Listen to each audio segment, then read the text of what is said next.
We are so excited about the new season. Okay. Before we get into the nitty-gritty, I want to know, how do you keep the humor after 12 years? Right. Well, I think, Sam and Dean confront what we could probably generously call some pretty absurd situations. Yeah. And both of them have a really good sense of humor. And as you know, if you've talked to Jared and Jetson, they both have really great senses of humor. Misha, of course, does not. It's not. Misha's not funny guy. Yeah, exactly. Just it's a lot of talk about like his funeral all the time. It's weird.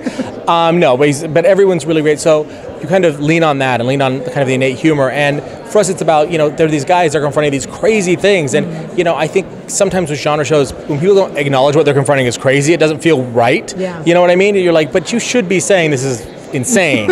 And everybody seems to be like, yeah, those zombies are a real problem.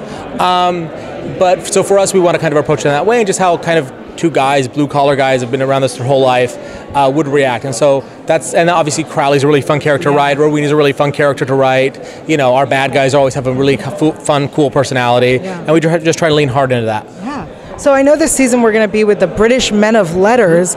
Where can you tell us a little bit about that? Sure. I think the British Men of Letters, it's interesting. We're kind of familiar with the American Men of Letters. We had some vague hints about overseas Men of Letters last season in our submarine episode. What we're going to find out about the British Men of Letters is they're a very small organization. Mm-hmm. They weren't wiped out during the big purge. They've always been historically very small, very insular, but very influential. Mm-hmm. And what we're going to find out is, there hasn't actually been a supernatural death in Britain since 1965. So they're incredibly efficient and good at their jobs. So they're not really happy with the brothers, are they? They're not really happy with the brothers, in terms of the apocalyptic nature of it all. And they've kind of been sitting back and kind of very old school and old fashioned and not really doing a ton. But the darkness kind of brought them out of the woodwork. And they look over at America and they're like, these guys are cowboys. These guys aren't doing this the right way.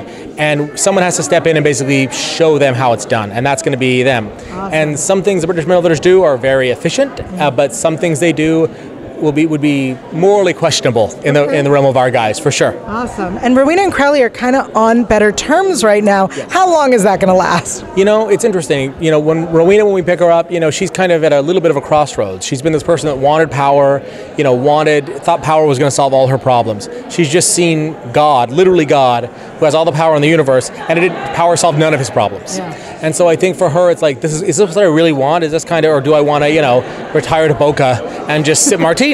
Like, suddenly that has a lot of appeal. For Crowley, I think there's something very personal. Lucifer's still out there. He doesn't, obviously they have some history. So I think it's more about kind of that lust for revenge initially, and then moving on from that, But I think the two of them and how they get along, it never lasts long. It's always very situational and very based on, who needs what from who when, essentially. Yeah. Awesome. Well, thank you so much. No We're problem. so excited.